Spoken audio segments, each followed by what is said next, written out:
Welcome to Pause for the Truth, where you can sit back, relax, and hear an honest dialogue about health, wealth, legal, and social issues. The hosts are Dr. Rogers Kane, family practice physician, and Jocelyn Turner, health education consultant, with co hosts from the Northeast Florida Medical Society and its foundation. Stay tuned for the truth about matters affecting you and your family. We're here to tell you what's really going on and why.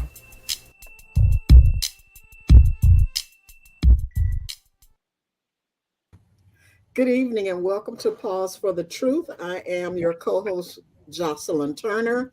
Such a beautiful day here in Northeast Florida. Unfortunately, we have an unwanted guest brewing out there that may come our way, at least to the state of Florida, and we've all got to be prepared for it. Of course, I can't do this alone. Before we introduce our guest, Dr. Kane, how are you doing this evening? Tired, but I'm making it. I think our guests are feeling about the same. At the end of the day, well, it's not the end of their day. I'm not the end of any of our days, but we're all tired and we're trying to make it through. I agree with you. You know, all those people. Hopefully, our audience is most people in our audience are prepared.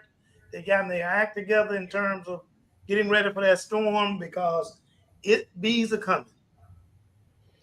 Yeah, when you talk about preparation, Dr. Kane, I think about when my dad was living and he was a dialysis patient, making sure that he was registered for a special needs shelter. And also, I like how the dialysis center made known to the city and all that he was a dialysis patient and they had some provisions in place. So there are things that we can't take for granted. And for persons who are at home and maybe on oxygen or other devices that they may need in the event they lose power, those are just a couple of things that people need to think about and prepare for. If Dr. we, Foy, I can't get past my public health experience, can I? Okay, that's what we need all the time. Listen, one of the for our audience, they need to go back and look at the last hurricane preparedness show we started right at the beginning that we did right at the beginning of hurricane season, so it can kind of get them prepared. Just go back; it's on our website. Go back, take a look, and it'll help get you prepared if you're not already prepared. I'm sure my guests are already prepared because they're on it all the time. So speaking of guests, so we are delighted to talk about men's health tonight. I always say it's a topic that's not addressed often. However, if anybody is a geek about data like I am, they'll notice that unfortunately men do lead in many disease categories in terms of actually the incidence of disease and or who have succumbed to the disease. But joining us are two of my other favorite primary care doctors out there in the field. Dr. Kane, I can't, I have to just say two of my other because you already know. But anyway, Yeah, that's because I'm listening. But go ahead. Dr. Trishella Foy, how are you doing this evening? I'm blessed. Thank you. I'm so excited to be here tonight. And so we can talk about men's health. Thank you. Thank you for joining us. And Dr. Wesley C. Mills. I haven't seen you in a long time. I Dr. know, I Mills, how you know. doing? I am wonderful. Thanks for having me on. Well, we are delighted to have you both again to talk about a topic that's near and dear to my heart. And I'm going to give a shameless plug at the beginning and the end, because on this coming Saturday, if Helene doesn't do her thing, we are the Healthy Jacksonville Men's Health Coalition. I am helping to organize an event. I should say helping to, but because I am a part of the coalition. Oh, I did start the coalition, me and Roger Williams. But anywho, we're doing a men's health event this Saturday. If you're in Jacksonville or Northeast Florida, it's going to be at Life Through the Word Ministries International, Lakeside, 7619 Plant Road, Jacksonville, Florida, 32210. We'll make sure we put that in the chat. At the event, we are fortunate to have Agape Family Health that's going to be providing free PSA screenings and blood pressure screenings. The health department is going to be doing HIV testing, and we're also going to have free haircuts, some food, Fishing. and you can fish. because the church is on a lake. But if you're not a fisherman and you can Or play woman. some cornhole or you can do some dominoes, because we're trying to make sure we have a variety of things going on. But more importantly, it's an opportunity to educate men. So we're going to start out with some urologists talking about prostate cancer. And we're also going to have the American Heart Association there with some information, because we know between heart disease and cancer, they flip-flop in terms of the number of folks who die from them here in the nation and even in the state of Florida and in Northeast Florida. And they're also going to be demonstrating hands-only CPR. You know, back in the day, people used to say, I can't imagine doing CPR on a stranger because they didn't want to have to do mouth-to-mouth resuscitation. Fortunately, some smart folks realized that you can do hands-only CPR. So come on out at 9 a.m. on Saturday. So without further ado, enough about me and my shameless plug. I would like to ask our guest, because Dr. Mills, he is multitasking tonight, so he's not going to be on the whole night. So Dr. Mills, I'm going to start with you. Generally, I start with the lady, but I'm going to give you only because I know you're ending early. But what are the top issues, health issues, Dr. Mills, that men tend to overlook, and why is it important to address them early? Well, I think you've hit on most of them a little bit, but first and foremost, we don't like going to the doctor, period. So that's the first one, just getting us to the doctor. And then once we get to the doctor, then it's going, things like we said, you guys have already talked about prostate cancer, getting screened for, getting your PSAs, getting your digital rectal exam, if we can get them to do that. Colorectal cancer screening, if we can do that, whether it be the Cologuard or colonoscopy. Just general screening, checking your cholesterol, your blood pressure, your blood sugars. So like I said, for us, the main thing is just getting us to the doctor. And then we can try to follow up with all the things that we need to be hitting, depending on, obviously some of these are age dependent, what age group you fall into. But the main thing is find a primary care doctor you like, getting there. So first you got to pick one, then get to see them. And then, making sure we go through all the laundry list of things we need to make sure so we can keep you guys healthy. You can't go wrong with any of the three, by the way, audience that are pictured here or that are joining me tonight. So just know that I'm plugging all of them.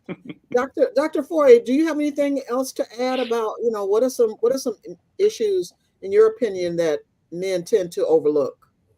So I think Dr. Mills said it great when he mentioned that the first thing is getting them into the office. But once they get in the office, there are a couple of things that'll help them be good advocates for themselves, other than just showing up because their wife told them to. So knowing what your numbers are, it always comes back to knowing what your numbers are, because the number one cause of death when it comes to both men and women is going to be heart disease.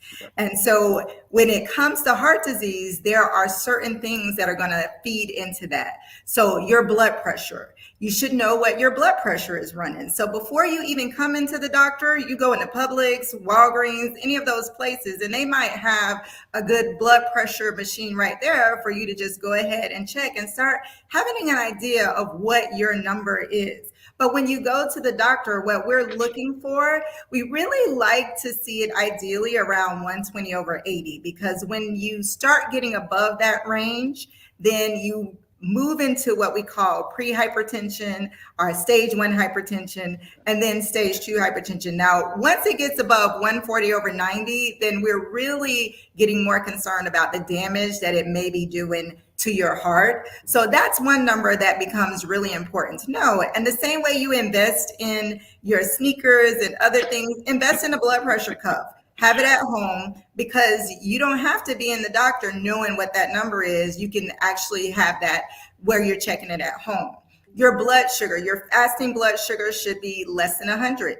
So, and if your doctor runs an A1C, it should be less than 5.7, which is a 3-month blood sugar average that tells you really what your risk of diabetes is and pre-diabetes. So knowing that number, what your weight is. And so your weight, if your body mass index is greater than 30%, then that's your height versus your weight.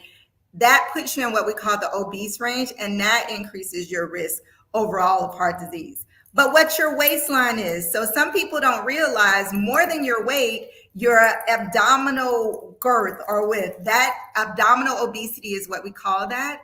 If it is greater than 40 inches in a man, then that increases your risk of heart disease, even more so than your weight. So if you have a little skinny legs and skinny body, but a big old belly, then your risk of heart disease is higher. And then, of course, your cholesterol. A lot of people, they are like, oh, my cholesterol is good. People don't understand a lot of times that cholesterol is more than just how you eat. There's a genetic part of that. And so you need to know what your good cholesterol, which is the HDL, or what we call high density lipoprotein. That's the one that we want to be high. So in a man, we want that greater than 40 at minimum. And then their LDL, which is the bad cholesterol, we want that number to be as low as possible. And how low depends on what other things are going on inside their body. But we'll say on average, less than 100 is a good number to be less than. So knowing your numbers is one of the things that's key when it comes to men's health, because that is going to tie into heart disease, which is their number one killer. Thank you. Why do you think men seem to avoid visiting the doctor more than women, Dr. Mills? And how can we encourage them to take their health more seriously? You know, I just think it's just a cultural thing. A lot of times, and it's not even necessarily an African American thing. It's just men in general. I think we just seem to not. I don't know. We just don't seem to take advantage of.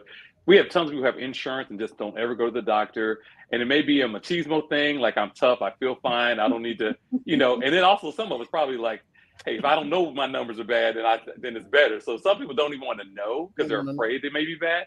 So sometimes it's those three things. And then it's typically when women get involved, like whether it be, you know, our moms, our girlfriends, our wives, and that'll typically, you know, make us go do these things. Because typically left to our own devices, we won't go to the doctor. So even some of the doctors don't want to go to the doctor. So I hate looking in the mirror in the morning.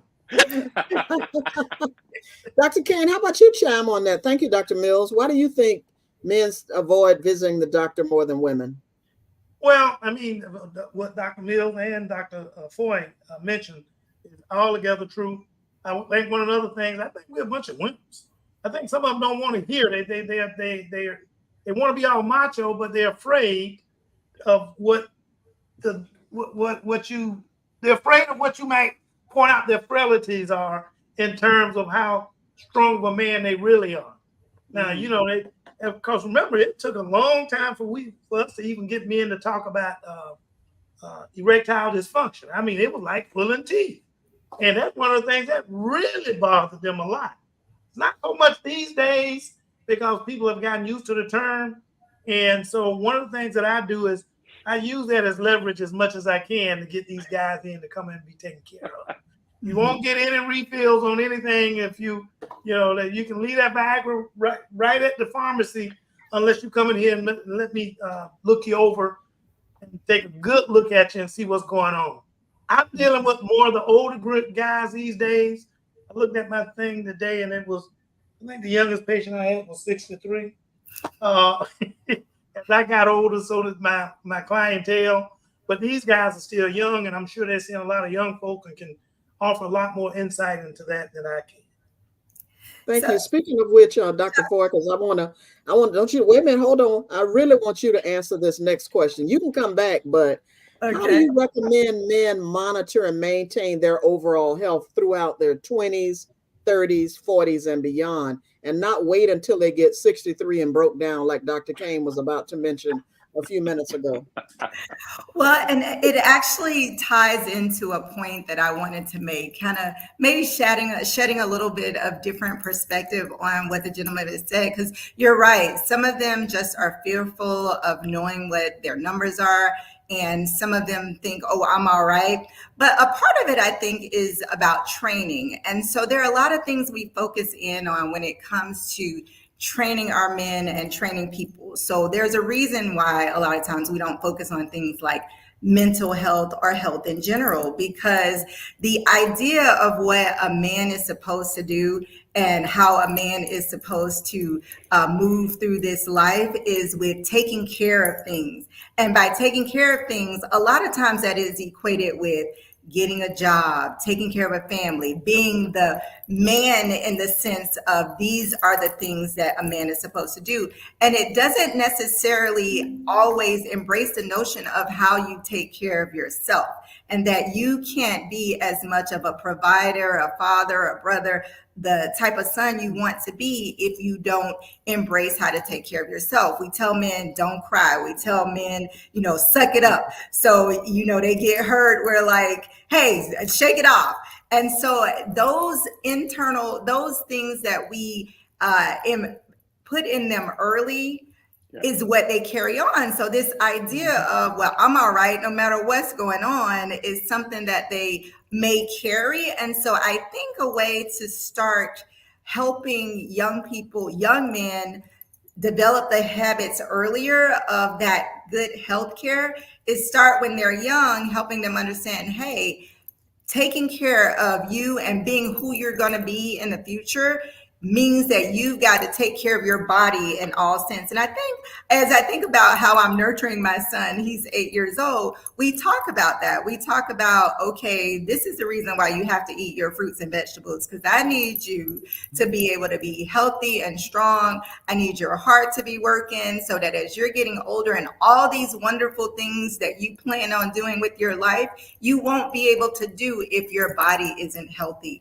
if your mind isn't healthy. And so putting that in and planting those right now, planting those seeds of good health from the beginning, and then just saying it, you should see your doctor at least once a year. And getting them in the habit, because we take care of our children when they're young. And so by the time they're 4 and old enough to understand that they're going to the doctor, that's when we fall off a little bit, because then they've kind of got all the shots. And now they don't need another one really until maybe time for 7th grade. And so, but if we continue that habit of you go to the doctor once a year just to see what's going on with you, just to make sure everything's right, then that is the habit that will end up continuing on throughout their life. And it not just be about, well, if you play sports, you see the doctor once a year. And if you do this, you see the doctor once a year. But no, that physical should be a part of their yearly health process. So, Dr. Mills, when you see when some of those young men that Dr. Foy just mentioned, how do you approach them in terms of making sure they come back next year and the year after that? How do you approach that? We just like Dr. Joss Foy said, I try to just make sure we continue to talk about why these things are important, because I think that's part of it too. Because if we're just doing tests and doing, if I don't understand why you're doing this, like why are we checking this lab, or why are you concerned about what my heart sounds like, my lungs sound like, why are you worried about my weight, why are you worried about my blood pressure? I think if they don't understand the importance of it, then it doesn't hit home. But I think once you start to, it's all about education, you guys, and, right. and it's all about education, and then and it's a partnership. You have to get buy-in from the patients, because it's not about us telling them what to do. It's about us, telling them what we. These are recommendations, but it's up to you, and we're doing this to keep you healthy. It's not for our, it's not for our benefit, it's for their benefit. And so I think you get in those habits, and like Dr. I can't want to say Trishella, but like Trishella said, we're really good about going to the doctor, especially as young men, all through high school, because we're doing sports, and so we're good about doing that. I think once we hit college, unless you're in college athletics, it kind of falls off, and then after that, you might not go to the doctor again until your mom, your wife, your girlfriend, or somebody says you need to go, unless you get really sick. So, and I think that's what happens. So what she said is very important. If you get in the habit of doing it, it's very good. Just like going to the dentist is very important, getting your eyes checked. So many things we just don't ever do, and we don't even really think about it a whole bunch. But the one thing I really wanted to make sure that we hit home on, which is just as important, is Dr. Foy said, it's about mental health. And that's one thing we rarely talk about. And we're always talking about these other things, which are very, very important as well. But, we always got to hit on mental health, but the problem is, if you don't have a doctor, you may not be talking to anybody about some of these things, because you may not know what therapist to go to. You may not know you need to go see a psychiatrist. So very, very important things. So why do you think mental health is? I'm just saying. No weakness. Your mental health is not a sign of weakness. Actually, it's a sign of strength, because you can't take care of that queen and those kids from the grave. You know, you're looking at the back of, you know, the casket or back of your eyelids. How are you going to take care of them? And that's what you laying up there dead. Well, first of all, it's mental health is when we talk, it's just such a stigma in our community of seeking mental health, you know, counseling or whatever. And so what do you think are the most effective ways of addressing the stigma that people feel about taking care of their mental health? Oh, yeah.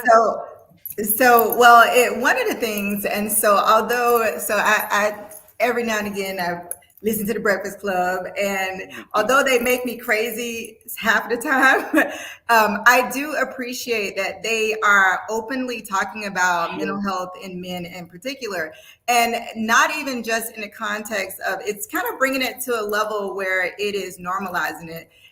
Where, you know, Charlemagne talks about his issues with anxiety, and then some of the rappers come on and talk about it. So when we have an opportunity to really be honest about the fact that, hey, everybody is going through something, and that it doesn't mean you have to get to your worst to start focusing on your mental health, I think that will actually get us in line. The same way we talk about going to the doctor once a year. It's like, okay, so as the doctors, it's our responsibility to start asking the questions and not wait till they come in like looking like they need us, and then we ask about mental health. If we start asking the questions earlier and checking in and say, oh, okay, no, so this year, and I start this with my teenagers. I'm like, look, your blood pressure and your cholesterol is fine. Tell me what's going on in your life. How are you feeling? How are you coping at school? And then I try to carry that on until, like, when they're in college, we're having the same kind of conversations. Yeah, let me take these few minutes. We're going to do your blood work. Yes, this is the stuff that's important at your age, but emotionally, how you're doing. If you're not doing well, here are some resources. If you're in college, this is some places they have at your school. You might want to tap into it. So I try to make sure that it's a part of my conversation with them to help with destigmatizing it. And then this show, us talking about it, reminds people that it's something worth talking about. And you can never have a conversation about full holistic health without making sure that mental health component is in it. So that's what I think. When everybody starts talking about it, then it won't be a big deal.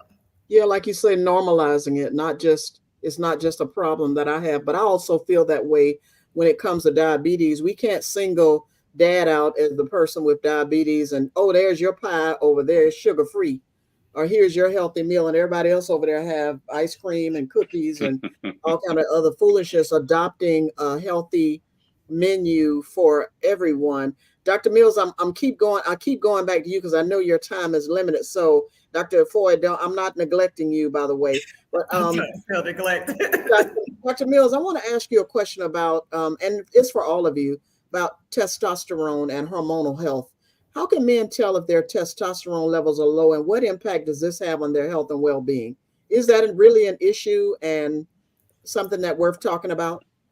It is, because I have men coming to me all the time and asking about, you know, their testosterone and wonder if their testosterone level is low. Some of the telltale signs maybe they're having issues with their sex drive, their libido's decreased. Maybe they're having issues with their erections. Maybe they're having issues losing weight.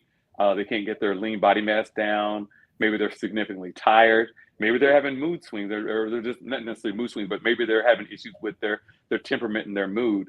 So, I mean, these are significant. These are real things that happen, and it varies at different ages. And I tell people all the time, like, you know, everyone kind of starts off with a different testosterone level. Like, all our testosterone levels will decrease as we age.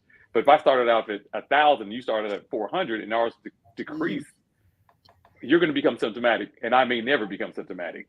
So, so it's very important. And, you know, like I said, we get asked about it all the time.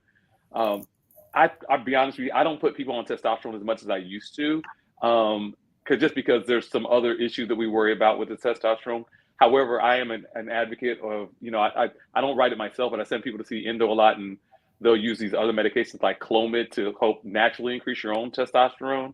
Because what we found, and I'll leave this, you know, Dr. Kane and Dr. Foy on how they feel about it, but sometimes people get tired of doing the testosterone injections or the topicals after a while. And the problem is, after you've been on some of these for some of the, the outside testosterone or the testosterone replacement for a while, sometimes your body produces even less. So now you're more symptomatic once you stop it than you were to begin with. So we try to, there's some other options we try to get that testosterone up. But in general, I get asked about it all the time with some of my male patients.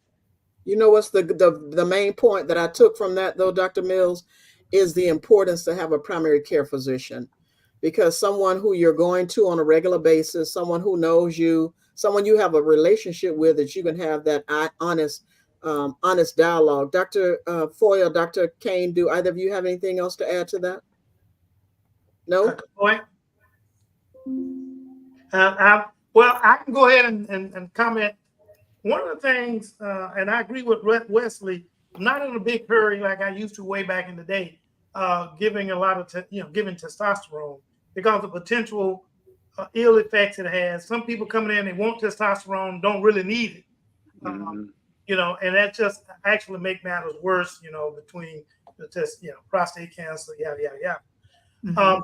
One of the things that I want to make mention here, I really admire some of these fathers that bring in their kids, bring in their sons to see the doctor, when they're 13 and 14, and, those ages, they tend to get embarrassed in front of mom to discuss some of those issues.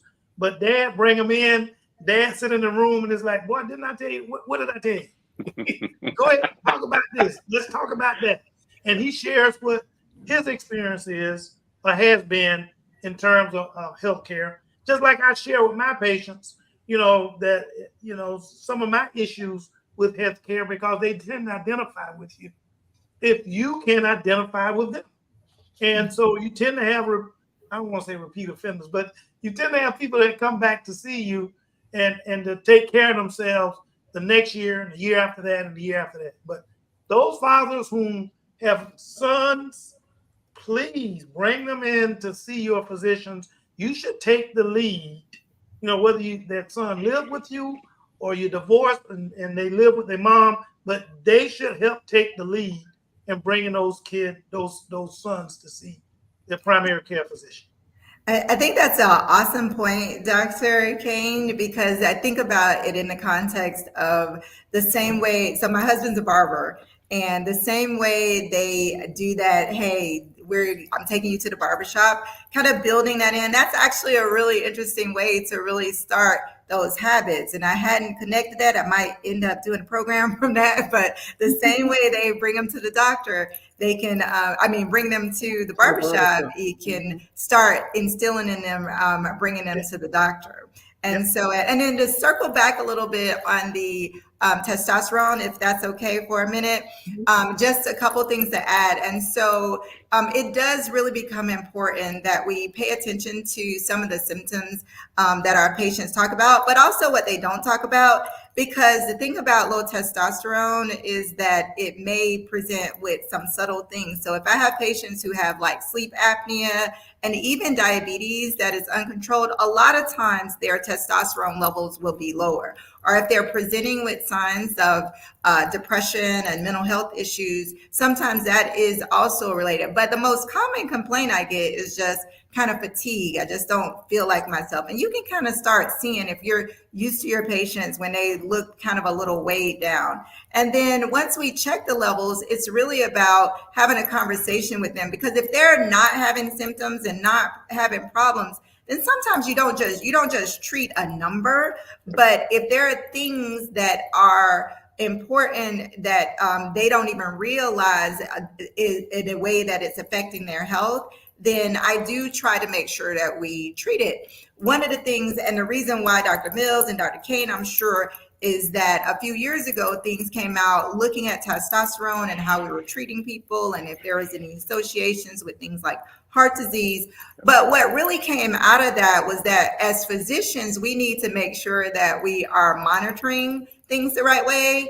And so if you are someone who your doctor has started you on testosterone, then your levels should be being checked. And so I check my patients at minimum. In the beginning, we check it like every couple of weeks. And then once we get on the go, then it's every 3 months at minimum to see if they still need it, to make sure the doses are right. So there's a lot of things that kind of go into it. But the same way women go through their menopausal decline, men can go through their hormonal decline, men can go through Menopausal decline. And so I guess it is like a menopause.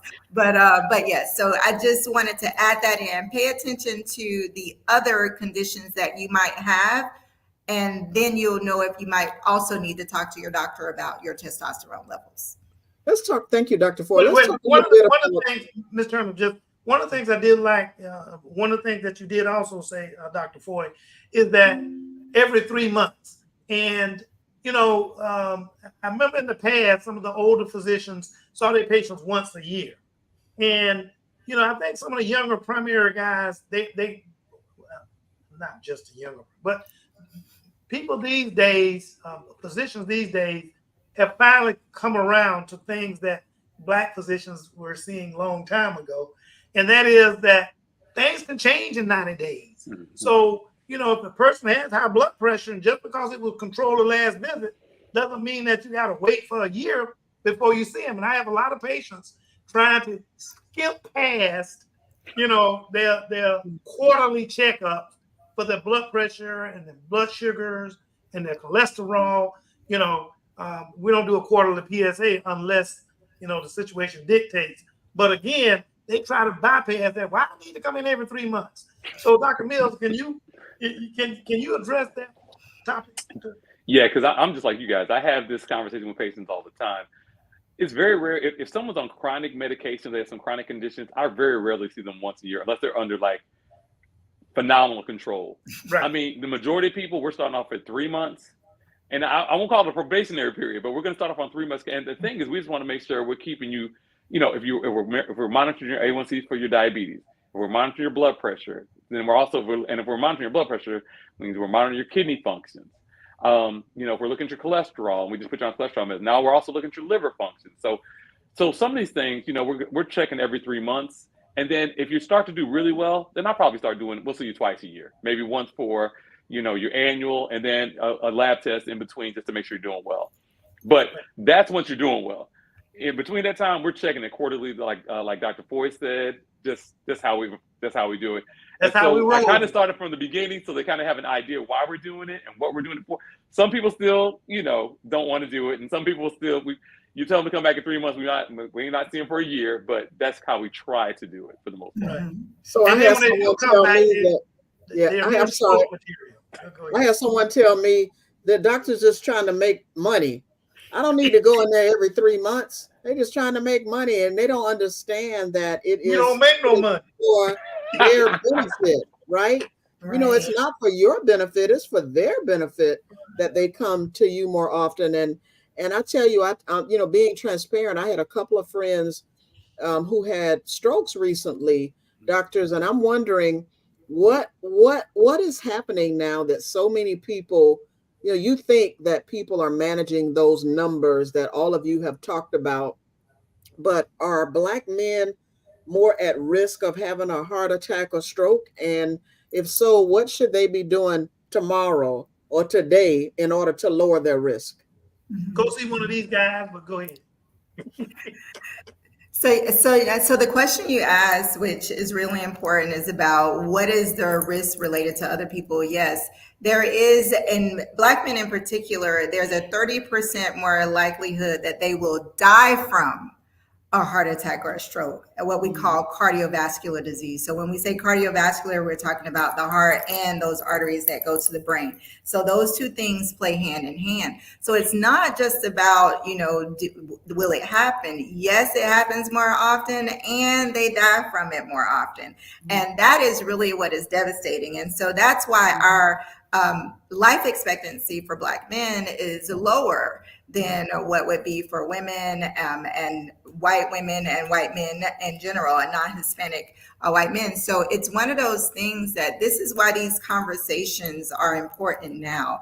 And the thought is there are other things that play a role, because sometimes people think, well, it's just the poor Black man, and it's not. It's not it. There have been years of studies that have shown that no matter what the socioeconomic status is of Black men, they tend to have poorer outcomes and poor health, and those health disparities exist regardless of that. So then the question becomes, what is it about, other than the money they make, that is feeding into these chronic health issues, this decrease in life expectancy? And that's where like chronic trauma comes in. There are a lot of things that's too long to talk about for this show tonight.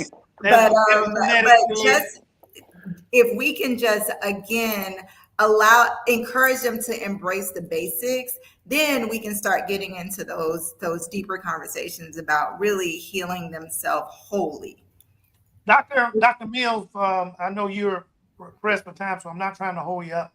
And I agree with you, Dr. Foy. You know, epigenetics as well as other things play a huge role in terms of our health outcomes, including our own ignorance. I'm put me as well. Our own ignorance in terms of what our health status is that on what our health status is at that time, as you mentioned earlier when you said know your numbers. Dr. Mills, I know you're pressed for time, so I'm not trying to hold you up, but give us some of your nuggets that obviously I'm gonna have you come back. Have you guys come back. Tag team. We got it. Just tell us we're here. Give us some nuggets that you want to leave our audience with in terms of what you would really like to see happen in as far as health is, especially health with Black men. You know, like Dr. Foy said, with the heart disease, one of the main reasons we keep talking about prostate cancer is, you know, we're more likely to get it than our Caucasian counterparts, and we're more likely to have advanced disease and die of it than our Caucasian counterparts. So there's some of these things that while we're talking about it, and it's very important, that it's really important in our community. So, you know, the main thing is get a primary care doctor, go see them. You'll know, you know, talk about whatever concerns you're having, and we'll converse. We'll tell you what we're concerned about with you. We'll get these numbers, like Dr. Foy said, know your numbers. Because if you're not aware of these things, you just have no idea. If you don't know what your blood pressure is, you're not worried about your blood pressure. If you never know what your cholesterol was, you're not worried about it. So once you start to have an awareness of these things, you'll do better when you know better. So when you have an idea of these numbers and you have an idea of the importance of these numbers, it just helps for overall health, because knowledge is power, and that's the key with everything. We just want, make everybody just become aware of these things. And once you do that, we're golden. But we have to have people, getting to see the doctor, know the importance of, maintaining your health, just physical and mental, like we said earlier. I especially want to make sure that our audience know, and it may sound a little biased, but making sure we need more Black primary care physicians. Okay, we just don't have enough out there, in my opinion. We don't have enough Black physicians, period. Right. Whether it's surgeons, whether it's primary care. So we should really, those individuals like you two guys whom, not making a lot of money, you're out there trying to help the community, and you believe in what you do. You practice what you preach into the community, and usually that's what we see with Black physicians. Period. Right. Whether they're primary care or specialists, but especially we need Black primary care physicians, and then we're really short on Black male physicians. Really short. Okay. Nothing against Dr. Foy, because she's an excellent physician, but we just don't have enough that look like myself and Dr. Mills. So speaking of which, thank you, Dr. Mills. We know you have to step away. And by the way, if you see Dr. Mills at the grocery store or at the Jaguars game, don't be ashamed if he's your primary care physician. These folks are human beings too, and they have lives, but don't go asking them about your health issues when you see them in the street. So now that you know like, who's a regular guy, he's a regular guy. He's still, he's a regular guy, but just happens to be your doctor. But on a serious tip, thank you, Dr. Mills. We look forward to having you back. And Dr. Foy, don't go anywhere, because where we take Thank a you. break for Bye, guys. our history maker moment. And Dr. Mills, before you get off, drop in how folks can get in touch with you if they'd like to Okay. choose you as their primary care physician. And we'll Will put it on Yes. our website. Make sure you do that. Thank you. And we're going to pause for our history maker moment. Our behind the scenes technology wizard, Tyrone Jackson, he surprises us each week on history makers. So Dr. Foy, don't go anywhere, and we'll be right back. Take it away, Tyrone. If your health checkups are as rare as a unicorn, we need to talk. Regular health checkups are crucial for early detection and prevention of serious health issues. Ignoring them can lead to complications that are harder to treat later on. Let's dive into what African American doctors are seeing in the community, especially when it comes to Black men's health. They are on the front lines, witnessing firsthand the unique challenges and health disparities that Black men face. First off, did you know that African American men are at higher risk for conditions like high blood pressure, diabetes, and heart disease? These conditions can be silent killers, often showing no symptoms until significant damage has been done. But don't worry, we've got your back. With the right information and proactive steps, you can manage and even prevent these health issues. Here are the top 10 things your Black doctor wants you to know to maintain and improve your health. 1. Schedule regular checkups. Early detection can save lives. Make it a habit to visit your doctor at least once a year. 2.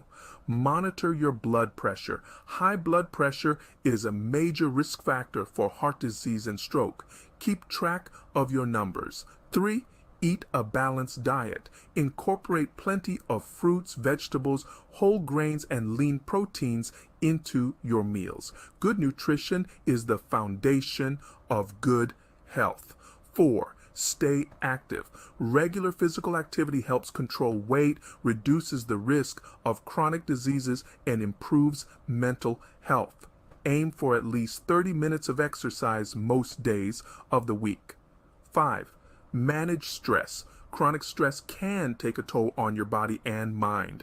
Find healthy ways to cope, such as meditation, exercise, or talking to a therapist. 6. Know your family history. Many health conditions have a genetic component. Understanding your family's health history can help you and your doctor take proactive steps. 7. Avoid smoking and limit alcohol. Smoking is a leading cause of preventable death, and excessive alcohol can lead to numerous health problems. Make healthier choices.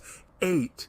Get regular screenings. Screenings for conditions like HIV, prostate cancer, and diabetes are crucial. Early detection can lead to better outcomes. 9. Take care of your mental health. Mental health is just as important as physical health. Don't hesitate to seek help if you're feeling overwhelmed or depressed.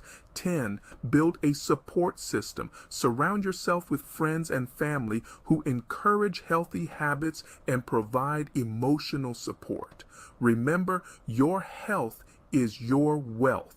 Take charge today and live your best life. Stay healthy, stay strong. Your future self will thank you. Wow, that was very good. Dr. Foy, I want to get back to something. We were talking about mental health. What are some common signs of anxiety, depression, or burnout in men, and how can they seek help?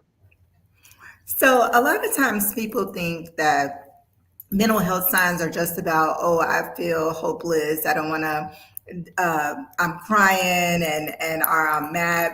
But there are subtle things. So it kind of starts with things like just not enjoying things that you used to enjoy. So if you used to go play basketball every week, then now you're like, nah, I don't want to go out there. So losing the motivation to do it. And then if you go, just not being able to feel that same joy or sense of belonging that you would have on another day. Feeling like there are some problems with the way you sleep. So not being able to sleep or sleeping too much. So feeling restless and mind won't shut off. You're thinking about things constantly. Feeling tearful or having this sense of guilt about your life, having this sense that you are you have things that you shouldn't feel happy about. So this kind of sense of guilt that is overwhelming you, that is not in line with kind of the things that are going on in your life.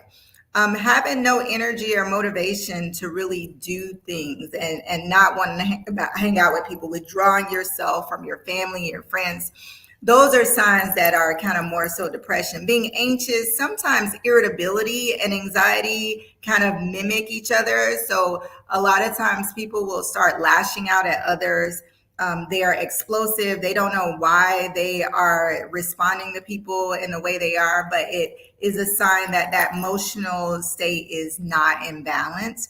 Appetite being down or being too hungry all the time, wanting, not knowing why, you're just kind of eating and eating and eating and just not really caring about what you're doing with your health and what you're putting in your body and what you're taking in. And then sometimes people can start having like panic attacks where they're feeling real nervous and jumpy and anxious, just doing little things, being around people, going places, just feeling like everybody's watching you or being out of sorts. Those are things that kind of are expressions of these signs that maybe I should go talk to my doctor about how I've been feeling emotionally, just knowing something's not sitting right inside of you. And then what about to the ladies who they notice these things? Can you give any tips or advice to them on how to get get the man to seek help? So yes, one of the things that the first thing I tell people, because a lot of times it starts with the fact they haven't seen a doctor at all, they haven't talked to they haven't seen a primary care. So with the significant others of partners who look like they're exhibiting signs, the primary care doctor oftentimes is home based, touch and base there first. You kind of know your mate sometimes, and you know what you can bring up and what you might not bring up. So if you start saying things like, well, what's wrong with you? Well, what's wrong with you? And then it becomes a very non-productive kind of conversation. So asking them how they're feeling, starting with that, asking them to tell you, opening the door for you to be the first person that they say, well, I hadn't been feeling right. I don't know, my mind, just can't turn my mind off. Let them first start allowing them to tell you what's going on, and then mentioning, okay, well, why don't we make an appointment with your doctor so we can see if something's going on?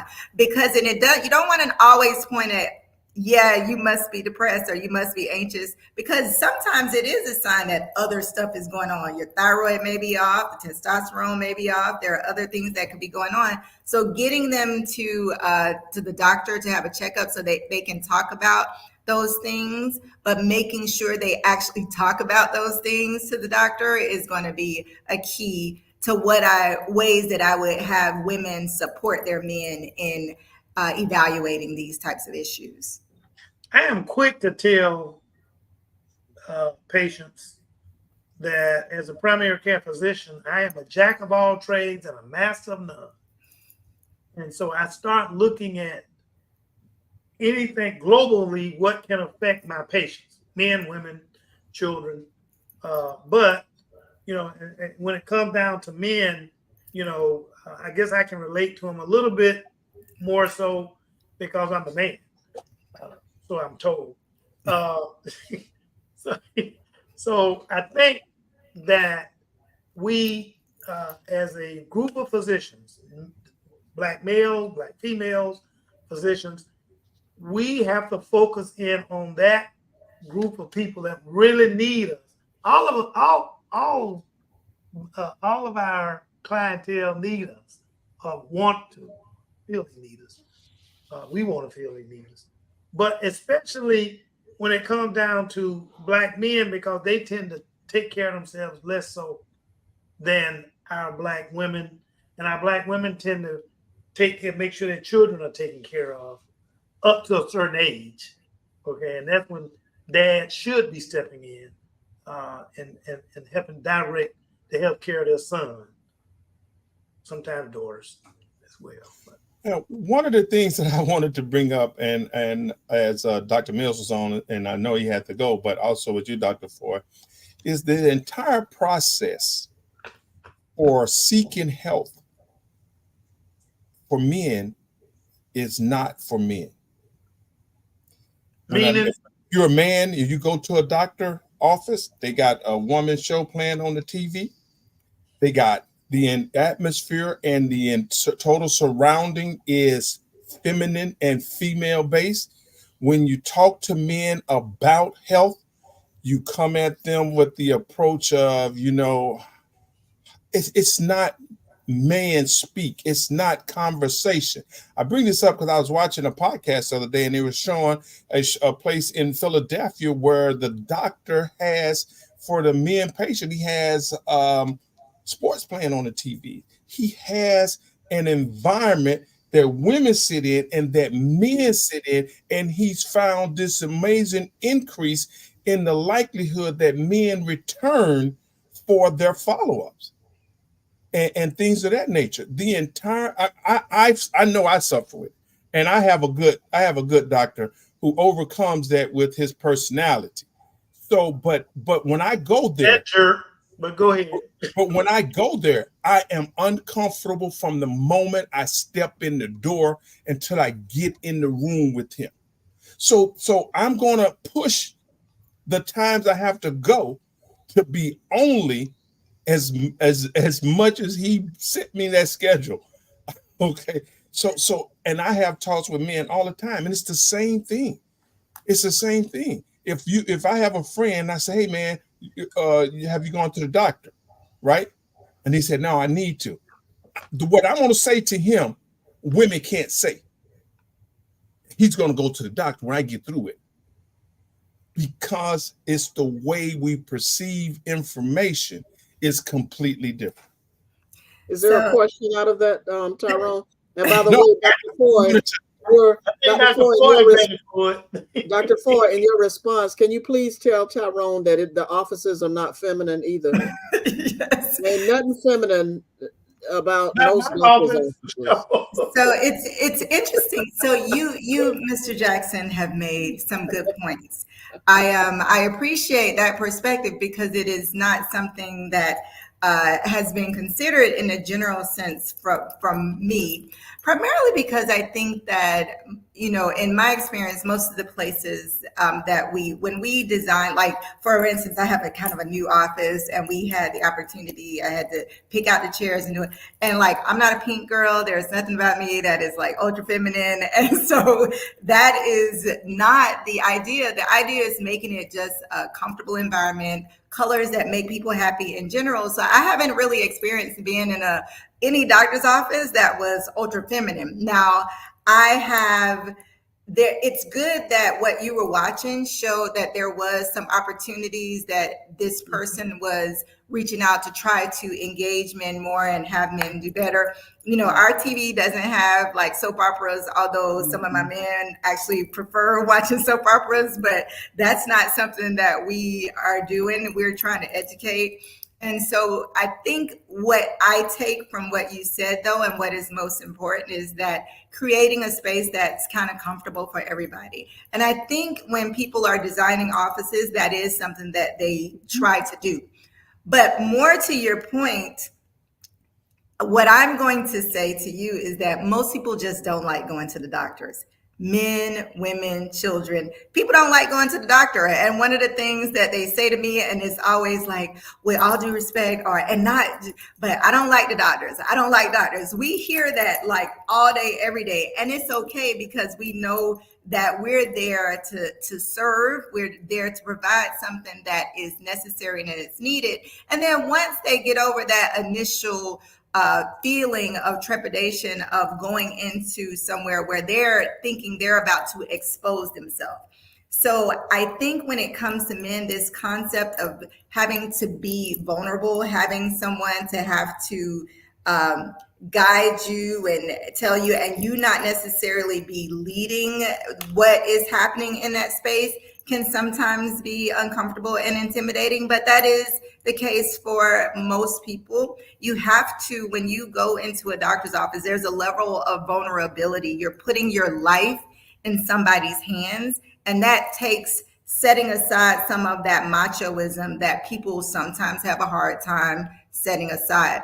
So I don't think if the walls are pink or green or blue or Jaguars. We had a whole Jaguars room in my last office. We had my partner, and most doctors have been men, so it's mostly been designed by men a lot of times. So I don't know that that is it, but I think you're speaking to something deeper, which is just having people feel comfortable when they go into the spaces. And as doctors, that's what we can do. So I take that from what you said, trying to create an environment that's going to want to have people to come.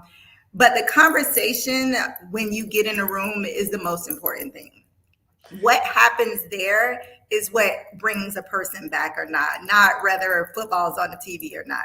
Because if they have football on the TV and a bad experience in the office, they don't care. They can go watch TV somewhere else. They can stay home watching TV or watching sports. But making sure that I create a space where the person knows that he is being taken care of. That's what I try to do. And that's why a lot of men, they'll be like, oh, this is the first time I had a lady doctor, and I've been taking care of them 20 years. And they come back and they come back and they come back because they know what they're getting is someone who is invested in them and cares for them and is going to make sure they stay on top of things and in front of them and allow them to be whatever man they have be, but still that they want to be, but still take care of them the right way. And by the way, Tyrone, we've used Dr. Hold on one second, Dr. Kane. By the way, Tyrone, when we've had the Men's Health event, we've used Dr. Foy, and they always ask, when is Dr. Foy coming back? But this Saturday, giving my shameless plug again, we are going to have a session for men with male physicians, and no ladies are going to be invited in the room. So again, I'll share that information so Tyrone can put it on the site of the Men's Health event this weekend. Go ahead, Dr. Kane. I actually understand where Tyrone is coming from. You have a lot of men, we're talking virgins, you have a lot of men when they come into the doctor's office, they're already feeling vulnerable, okay, because they're exposing their need to see a physician, okay? And like he says, when he gets back there and he's one-on-one with the physician, no problem. But when he's sitting in the waiting room and you got a bunch of other, and to your point, Tyrone, most times it's a bunch of women in the waiting room. So a lot of times that's where your level of discomfort comes in at, because you may be the only guy sitting in the waiting room. Yeah. And the chairs are small and they cram close to, and after COVID, we start moving them apart, but they cram close together. The waiting room, and I can only speak to the ones that are nowhere comfortable in the thought process of a man. You need to come to my waiting room. Boy. That's all I'm gonna say. Come to my waiting room, and I think you'll be comfortable. I have bariatric chairs. They gray, so they're not pink. They'll make you feel like you're going to the beauty salon. No, I think you'll be all right. Well, look at some of my patients come in there, and I don't have a chair big enough for them. That's men and women, and of course. And Dr. Kane, you need bigger chairs. No, you need a small ass, is what I tell them sometimes. I can't with you, Dr. Kane. I just can't. Dr. Foy, as we near the end of the show, one of the things I'd like to talk about, two things I'd like for you to touch on before we end. And it's something that you and I have talked about in the past. And then I want you, that thing that Tyrone has been scrolling across the screen, I want you to also talk about that as well. We Care Jacksonville. But let's talk a little bit about, just give your thoughts on healthy relationships, the relationships that people have with their mate, whomever that might be, and the importance of having a healthy relationship as it relates to their physical health and well-being. Mhm. Oh, so that is an excellent question, and kind of again, one of those conversations that deserves a whole hour on its own. So relationships, You're whether welcome to come back and talk about it, by the way. yes. So the relationships, whether it is, so the first relationship is thyself. And so really trying to um, develop a relationship with yourself, understanding your needs, understanding your desires, understanding your wants, and figuring out how to navigate those is going to be key to you being able to have successful relationships outside of yourself. Because if you are unable to, if you don't know what your triggers, if you don't know what the things emotionally that you need, if you don't understand yourself, then you're not going to always be able to really have these functional, healthy relationships with other people. And relationships aren't just about partners, men, women, sexual, intimate type of relationships. Is about your relationship with your parents, your relationship with your siblings, your relationship with your children. And so the better job you do of cultivating yourself and working on learning how to communicate with people, learning how to listen, learning how to truly embrace the importance of those relationships and wanting those relationships to flourish and be healthy and helpful to your own space, then you'll be able to really develop them. They'll be what you need in your life, because in order for you to be healthy, you need to have these positive, productive relationships. And so my recommendation is to first look inward, to first nurture and develop you. So when we're talking about self-care isn't just about, when you get your hair and your nails done. It's about how you develop that intimate relationship with yourself, understanding your mind, making sure that your happiness and the things that satisfy you, you understand it, and that you're taking care of it and nurturing it and embracing it, and then spreading that out to others. The ones that are negative and not feeling you or adding anything to your life, disengaging. If they're important enough to maintain them and figure out ways to fix them. Sometimes it takes a mediator, so that's where counseling may come into play. And you don't have to wait until something's broken. I was excited, like, as moving into marriage, that a part of the move into that space was to, hey, premarital counseling.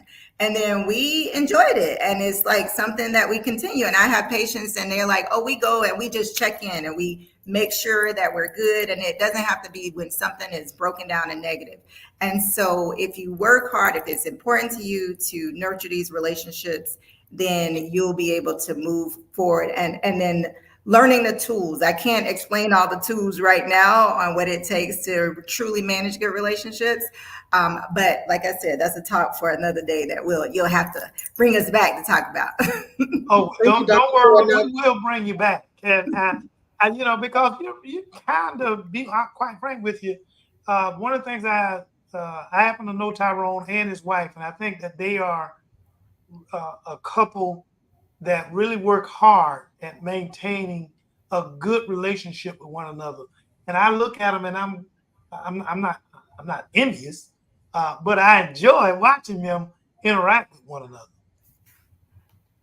Yeah, well, thank you for that. But I tell you, one of the most difficult challenge was for us training each other on how to be for the other one. For me to have health and balance, I need to be by myself. I can't be with her. And she took the longest to appreciate that. For her to need self-help, she needed me there with her. So I had to learn how to do that. And that was an ongoing blessing. But you did. But you figured it out, though. You know what I mean? Yeah, That's right. You figured it out. So, Dr. Foy, before we end the show, talk about We Care Jacksonville, free health care for those who need it, and Giving Day. So We Care Jacksonville is an organization that I have been a part of since I was a medical student, and actually, so over 25 years ago, where the community, as a matter of fact, Dr. Floyd Willis was one of the people who helped to establish a relationship between the Mayo Clinic and trying to ensure that the people of Jacksonville who did not have insurance or who were underinsured were taken care of. And so We Care Jacksonville serves as this umbrella organization to all the free clinics in Jacksonville. There are about 10 of them. So they include places like the Mission House, Trinity Rescue Mission, beaches. There's several different ones that you don't have health insurance, you come in, you get taken care of. And because of that, we're able to provide care for people who would otherwise not be taken care of. And it comes from basic things like you need a pap smear to you need a full-on treatment for breast cancer. We have people who have gone through the program from the beginning to end. And so because of this dedication to the community, it takes dollars. We're partnered with all of the institutions in Jacksonville, Baptist Health, St. Vincent's, Mayo.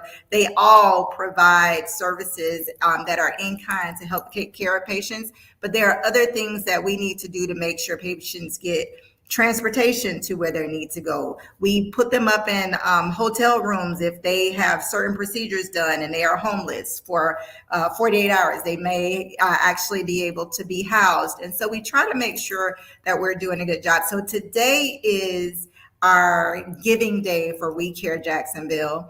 And we are doing a phone-a-thon right now. So as soon as I get off, I'm going to be handling the phones, calling people, trying to encourage them to invest in our organization. So as the information is on the screen as to how you can participate, we have an anonymous donor who is planning to match up to $10,000 that we're able to raise tonight. So every penny helps, everything counts. And so I would ask and encourage everyone to sign up and sign on so that they can make an impact here in our Jacksonville community.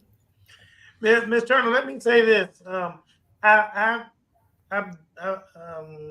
We Care Jacksonville, I was in this infantile stages. For myself and Dr. McIntosh, way back 30 plus years, we have, We Care Jacksonville has serviced a lot of people. It is a lot more, I want to say, sophisticated and providing a much broader reach, outreach to people in the community. But we were, I served on his board way back when, but it is, you can't believe the amount of appreciation that those patients give to those physicians and those organizations that serve We Care Jacksonville. And that was back then. I can only imagine with all of the things that We Care Jacksonville provide now. Much, again, I'm back in the dinosaur days. But compared to what they're doing now, these guys are doing tremendous outreach.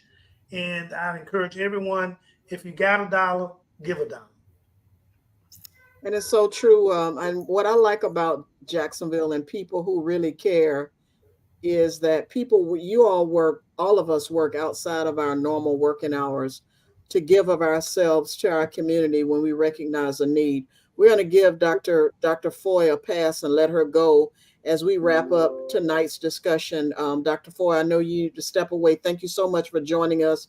And as normal, we say to our guests, you will be back because you touched on a couple of things that we want to expand on, particularly when it comes to the healthy relationships. So thank you so much for joining us this evening, and go raise that money, and we'll make sure that we push when you get off to people to pay attention to that link that's scrolling across the screen. Thank you so much. And before you get off, I want to get one of those vote pins. Oh yeah, that's right. I should have said that. That's kind of a subliminal message, Dr. Foy, for people to make sure they vote. I mean, you can't put it out there any more than that. Yeah. And by the way, voting is so important for so many reasons. When we talk about access to care and the social determinants of health and all of those things, who we put in office to represent us is very important. So thank you, Dr. Foy, for that subtle reminder for people to vote. Oh, you're welcome. Thank you guys for having me. It's always amazing, and I won't be gone too long the next time. No, Okay. you will not. We're going to call on you soon. Okay. All right. Blessed night. Thank you. Good And night. so I mentioned a couple of times that the Men's Health event is this weekend because if you didn't know, it is Prostate Cancer Awareness Month. And so if you've not had a prostate exam for whatever reason, please make sure that you register to attend the Men's Health event this weekend, because you get your blood pressure checked, and you also can get a PSA thanks to Agape Health. Again, these opportunities are made possible by people who are investing in the community, like Agape Health, the Northeast Florida Medical Society Foundation, the Partnership for Child Health, Mayo Clinic, Healthy Start Coalition. So many folks who have stepped up to the plate in realizing that it's Prostate Cancer Awareness Month. And quite frankly, Dr. Kane and Tyrone, men matter. Tyrone put up on the screen the link. If you'd like to, please sign up to let us know for planning purposes. Please sign up and say that you're coming to the Men's Health event this Saturday so that we'll know how many people to plan for. But now just know that if Helene happens and give any semblance of flood damage or trees down or what have you, then we may have to postpone the event, and we'll try to put that out there.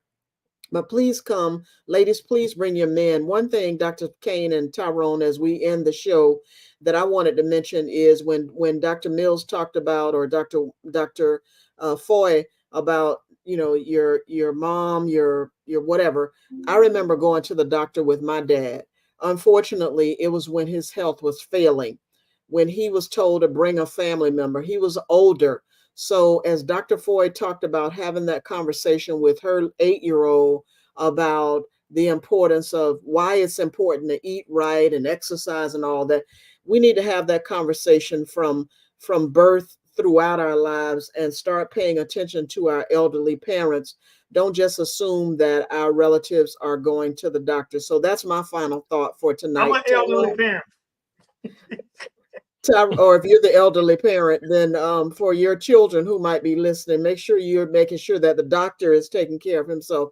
Tyrone, I would like to give you the opportunity to share your final thoughts, because you gave a great point for our any physicians who are listening to if you can, when at all possible, make the environment conducive to everybody and not just be female friendly. Any other pointers or final thoughts, Tyrone, you'd like to share? One of the things I would like to share is for women who find they have difficulty in getting their men or the men in their lives to go to the doctor or attend the doctor, solicit the help of their friends. The conversation between two men, as one man tries to get another one to partake or involve himself in something, is completely different than any conversation with them and a woman in their life. So my friends and we talk on the phone all the time and we have conversations. Well, she just trying to get me to go. And then I say what I'm going to say in a manner that he hears it, and then he goes. And the same thing they do to me. That is so for the women who are having challenges, involve their friends, other men who they have relationship with, who can talk to them in a language that's unmistakable. Ooh, boy, I'm glad I ain't you. Thank you, Tyrone. And that's so important. As an unmarried woman, I talk to the men in my life, be it family or friends. And because I'm a health educator, I have had an earful from men in knowing that I have had a passion for addressing men's health. And I try to do it in an environment, in a manner that men are not uncomfortable or embarrassed to have a conversation about whatever health issues they're having. And quite frankly, Dr. Kane, I try to keep it real. Speak of keeping it real, as you always do, Dr. Kane, what are your final thoughts regarding tonight's topic? I'm glad I ain't Tyrone. The night anyway. I really thank both of our guests for coming on. They have shared. One of the reasons I wanted them to come on was for them to get for our audience to get a different approach to primary care than yours truly. Even though we agreed on a whole lot of things, they did enlighten us on a whole lot of other things. And so I'm hoping that our audience gain from this, that they get a good primary care physician. I do, whether they black, white, blue, green, yellow, but if they're good primary care physician, that wouldn't make a difference, whether they're black, white, blue, green, or yellow, if they're good to that and good for that patient, not just to them, but for them. So I thank you guys for giving your honest opinion. Tyrone, even though I don't want to be you at this moment, I do appreciate you giving your honest opinion in terms of what it took for you to get to this stage in your marriage that I admire. I admire mine as well, but for sure that I see in another man, another black man, and that's has a family that he enjoys, because I know you enjoy your family. Hard work, but you enjoy it. So kudos to you. Thank you, Ms. Turner, for sharing your experiences with your dad. And I hope our audience goes back and review this and review what we talked about this evening. But and also go back, and even though this is a kind of a different topic, but as a man, I have to make sure my family's taken care of. Go back and look at our hurricane preparedness video, because that's our responsibility. If you want to be macho, this is the time to be macho. Go out there and do the right thing and look out for your family. Yeah, and Jack's Ready is one of the, I think, is a website. And if you're not in Northeast Florida or Jacksonville, go on your city's website and look for those hurricane preparedness tips, because there are 67 counties in the state of Florida, and all 67 counties are under alert with this storm coming our way. And hurricane season doesn't end until November 30th. So right, and we still have we're like in the middle of it. And so we still have a long ways to go, and make sure you have the right supplies. And if as I mentioned, if you have sleep apnea and you sleep with a CPAP machine, if you're on oxygen, you have to have a backup plan if you lose power. It's not a matter of just being able to charge your cell phone. It's also a matter of, what are you going to do if that power goes off and you're unable for days, and you're unable to sleep without those devices? I was at a meeting earlier, and someone talked about a battery supply. I forgot what they called it, but I looked it up. As we often do, we look up on Amazon. So find a battery pack or something that you can use, because everybody can't afford a generator, and it's so big, and the danger that they pose if you don't use them properly. So again, make sure that you're ready, have plenty of water, have plenty of food that's non-perishable, and also make sure your pets have their food, and that you also have enough water for your pets and not just for yourself. And go and get your medications filled if you are low, if it's that time, because the pharmacies may not be open, and you don't want to run out of medication. And that was a note to self, by the way. I have to go and pick up my medication tomorrow as well. Tyrone, I sent you the flyer for the Men's Health event. Were you able to pull that up? I just emailed it to you, because I would like to show that real quick as we close out the show, so that people will know I emailed it to you, where the event is, and the time on that this Saturday, if Helene does not pose any problems for us here in Northeast Florida. I tried to share my screen, but why try when we have the wizard of technology here on the line? And he